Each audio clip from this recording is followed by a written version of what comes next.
गराइन्छ कोइलो बरा र सिद्धलाई मात्रै हो हामीले कहिले पूजा गर्ने काभ्रे हुने बेला सिद्धलाई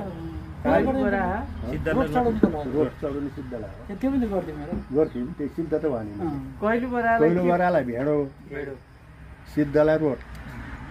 हामीले देवीको पनि पूजा गरिदिन्थ्यौँ सिद्धलाई रोट हजुर देवी देवीलाई केही पनि नै देवीको पुरै थिएन यहाँ होइन हुँ भयो दारे बस्छ पुज्नलाई नि ए देवीको त यहीँ आएर भयो दारे बस्छ त हुने बेला हामीले कसरी पूजा गर्ने गर्नु दारे बस्छ अब पछि हामीले दारे बस्छलाई पुज्ने भन्ने हामीलाई सोच आयो अब यो भेडो सबैले प्रत्येक घर घर एक भेडो लोग्थ्यौँ अब हामी बसेर सल्लाह के गर्यौँ भने अब यसो नगरौँ दारे बस्छ कोइलो बरा पुज्नेले दारे बस्छ पुज्छन् जाँदैन त्यो गरेको हाम्रो घिमिरेको मात्रै त्यो दारे बस्छ नहुने कुरो अवश्य गल्ती भएको थिए त्यो भएर एकन्त बोका दारे बस्छलाई घिमिरे सर भेडोलाई बरालाई होइन बोको दारे मसलाई घर घरबाट बोको बाख्रा पाल्ने बाख्रा त उही पाइन्थे भेडा खोज्दा त टाढा जानुपर्ने त्यो सजिलोको लागि पनि हान्थे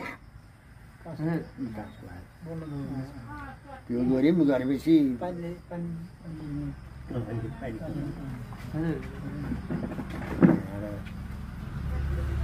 हामीले कोइलोबाट दारे बस्छ र सिद्धलाई पूजा गर्न सिद्धलाई पूजा गर्ने विधि के हो सिद्धलाई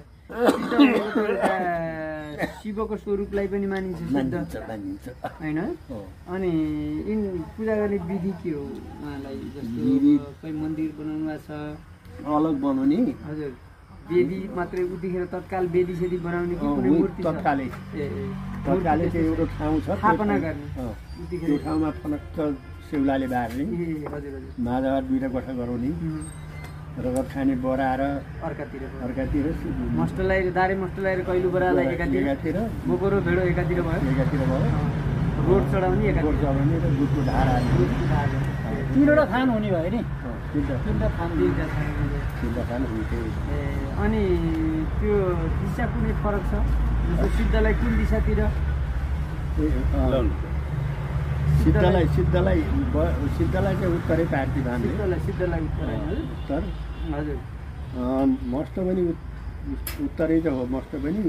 हजुर